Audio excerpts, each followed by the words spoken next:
চক্ষু হাসপাতালে চশমা বিক্রিতে কমিশন বাণিজ্যের নেপথ্যে দাউদ শিরোনামে ঝিনেদা টিভিতে চলতি মাসের ১৬ তারিখে একটি প্রতিবেদন প্রচার করা হয়।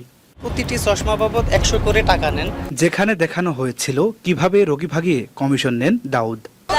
চশমাগুলো আমাদের এখান থেকে নিতে দেবে না, বলে কি যে আমাদের দোকান আছে ওইখানে যান, ওইখানে যেতে চশমা নেবেন। ভালো ব্যবহার চাই, তাছাড়া তার কিছু চাই না আমরা। তারা তো হলে সেবক, তারা আমাদের সেবা দেবে। প্রতিবেদনের পর সেখানকার অবস্থা পরিবর্তন এসেছে। প্রত্যেক দোকানে মেলে চোখে পড়ার মতো ভিড়। দোকানিরাও ব্যস্ত দিন পার করছে বলে জানিয়েছে আমাদের। আগের তুলনায় বেশ স্বস্তিতে ব্যবসা করলেও এখনো পুরোপুরি স্বস্তি পাচ্ছে না বলেও অভিযোগ তাদের। ঝিনেদা টিভিতে সংবাদ প্রচারের পর তাদের ব্যবসায় কিছুটা স্বস্তি ফেরায় তারা আগের তুলনায় অনেকটাই উচ্ছ্বাসিত। ঝিনেদা টিভি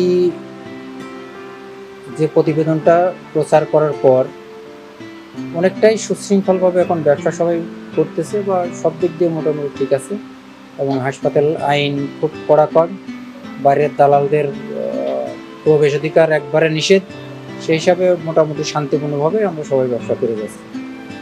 আচ্ছা, যে আমরা দেখছিলাম কিছুদিন আগে এসে যে রোগী আপনাদের বেচা কিনা খুবই কম ছিল, তো আজকে এসে তার ভিন্ন চিত্র দেখছি। আপনি সহ আশেপাশের কয়েকটা ফার্মেসি আমরা দেখলাম, সব জায়গাতে প্রচন্ড পরিমাণে রোগীর চাপ। এটা দালালি না করার কারণে হচ্ছে কিনা, কি মনে করেন? এটা আগের থেকে যেহেতু প্রেক্ষাপট চেঞ্জ হয়েছে, তার মানে আমরা বুঝতে পারি হয়তো বা এই চাপাচাপির কারণে বা এই ধরনের বলা টানাটানি বা এটা যদি হয়তো বন্ধ আছে, যার কারণে সবার কাছে বা রোগী কোনো জায়গায় যেখান থেকে ইচ্ছা রোগীর ইচ্ছা মতো ওষুধ নিতে পারতেছে, সেভাবে আমরা ব্যবসা করে যাচ্ছি। না, পূর্বের যে বিশৃঙ্খলাটা বাইরে, এটা আসলে মেনে নেওয়া যায় না, কারণ সবাই এখানে নিজের টাকা বা ওর তো নিজের শ্রম ইনভেস্ট করে তারা পারিবারিকভাবে সচ্ছলতা বা একমুঠো পরিবার নিয়ে একমুঠো ভাত খাওয়ার জন্যই তারা কিন্তু ব্যবসা করতে এসেছে। তো অনেক দোকানদার যারা এই দুর্নীতি করে তারা ২-৪ হাজার ৫ হাজার পকেটে নিয়ে যাবে, আর কেউ সারাদিন বসে থেকে তার দোকান ভাড়াটা উঠবে না, দেউলে হয়ে যাবে। এটা নিঃসন্দেহে আমার ক্ষেত্রে বা সবার ক্ষেত্রে এটা দুঃখজনক। তো আমি চাই যে সবাই এখানে যারা দোকানদার আছে তারা মানে অন্তত এই ইনসাফ ভিত্তিক ব্যবসা করে, সবাই রুগী পাক, সবাই ব্যবসা করুক, সবার পরিবার আছে, তাদের পরিবার নিয়ে সুখে থাক বা ইনকাম করে একটু ভালোভাবে সচ্ছলভাবে চলুক, এটাই আমার কামনা। আগের থেকে ভালো, অনেক ভালো। মানে এখন ঝিনেদা টিভিতে প্রতিবেদন করলে এতে কি আপনাদের উপকার হয়েছে? হ্যাঁ, উপকার হয়েছে।